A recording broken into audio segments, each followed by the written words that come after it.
is Taya Graham for the Real News Network in Baltimore City, Maryland. I'm standing in a parking lot in Baltimore where just last week the so-called Blacks for Trump bus appeared, hoping to change hearts and minds in a very blue state. It's one of many efforts to sway the precious handful of undecided voters in an election that many say is too close to call. So we went on the ground from Baltimore to Pennsylvania to document two radically different approaches to picking up votes in otherwise hostile territory. As the election looms over a bitterly divided partisan landscape, parties on both sides are pushing to make gains in otherwise unfriendly territory.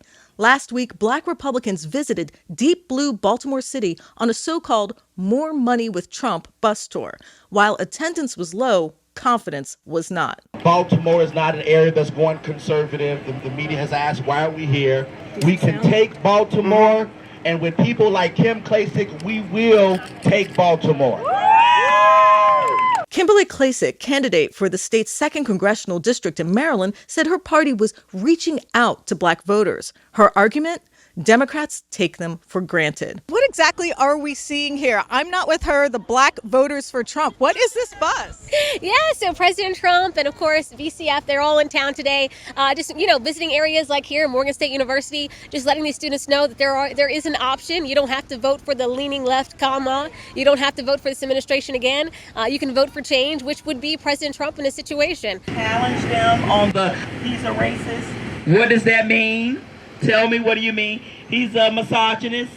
What does that have to do about good policies, effective policies that work for our country? Others said conservative ideas appeal to Black voters, even though they vote disproportionately Democrat. We stopped here in front of a grocery store in a targeted community because we know that inflation is high. We know that people are struggling to put food on the table for their families. The stakes are unusually high in Maryland. There, a former popular Republican governor, Larry Hogan, is running for a Senate seat that has been in Democratic hands for decades. His opponent, former Prince George's County Executive Angela Alsobrooks, has been touting Hogan's ties to Trump, but polls show the race is tight. Meanwhile, in Pennsylvania, a different approach. At a community center, Lancaster Stands Up is organizing in the critical swing state that most agree could decide the presidential election. The nonpartisan group focuses on issues supporting candidates that back their policies. That means affordable housing, a living wage, and reproductive freedom. So we're a nonpartisan organization. So our goal is really to just support candidates both locally and, on the national level that represent our values. So our members vote on local candidates, and then once we endorse them, we like to offer support through things like canvassing, phone banking, hosting meet and greets, things like that. We definitely do skew more towards Democrat than Republican.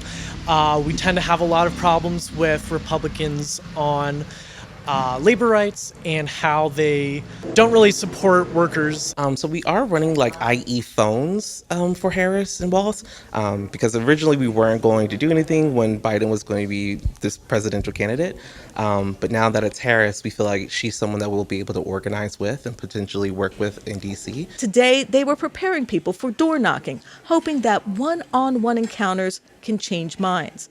But just down the road in Lidditz, a divided town shows changing minds won't be easy. It's a very polarizing time right now. Passions were so high that one resident we spoke to says he avoids talking about politics altogether. If you want to stay friendly with people, you don't talk about politics. That's the bottom line. Nobody's getting convinced, and that includes my family. I don't agree with my kids, Nevertheless, the people who did want to talk on the record about their choices were adamant. May I ask who you're voting for? Kamala Harris. And I just don't like his politics and do not like what he would like to see, which is the United States to become a dictatorship. Phyllis, can you tell me if you've decided that you're going to vote? Yes, I have decided. Trump. Can you share with me what policies have inspired you to, if there's anything in particular that really stands out to you as why you're voting for him, I assume for the second time? Just overall, because I don't like who's running against him. Is it the policies or the person you don't like? Policies and the person.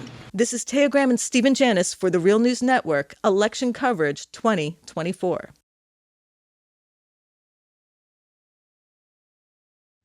Thank you so much for watching The Real News Network, where we lift up the voices, stories, and struggles that you care about most. And we need your help to keep doing this work, so please tap your screen now, subscribe, and donate to The Real News Network. Solidarity forever.